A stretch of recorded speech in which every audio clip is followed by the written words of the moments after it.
To ask you, are you anti-vaccine?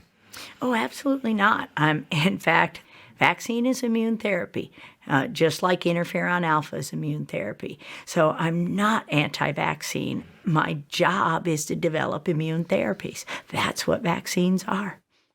Do you believe that this virus was created in a laboratory?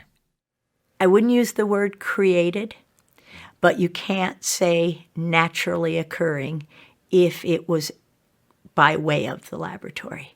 So it's very clear this virus was manipulated, this family of viruses was manipulated and studied in a laboratory where the animals were taken into the laboratory, and this is what was released, whether deliberate or not. That cannot be naturally occurring. Somebody didn't go to a market, get a bat, the virus didn't jump directly to humans. That's not how it works. That's accelerated viral evolution.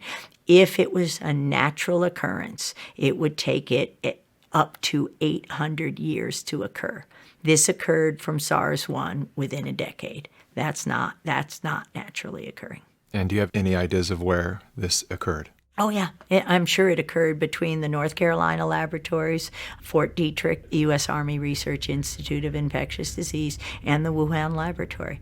$3.7 million flowed from the National Institutes of Health here in the U.S. to the Wuhan lab in China, the same lab where many people have said that this coronavirus infection first originated.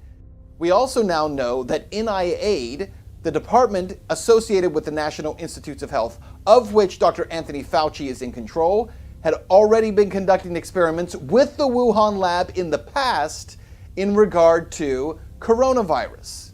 If Dr. Anthony Fauci cannot be honest with the public about his connection to this lab, then Fauci has to go.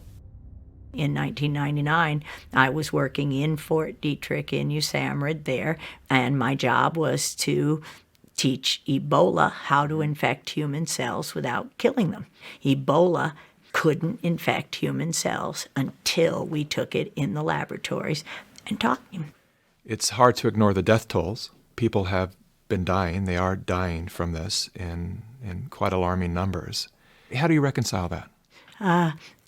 It's pretty easy when you see, for me, when you see what the government has done, and that is that they took, quoting Dr. Birx, we've taken a very liberal approach to mortality. If my husband were to die, who has COPD, his lungs have fibrosis, his lungs would look exactly like somebody with COVID-19 theoretically, but he has no evidence of infection.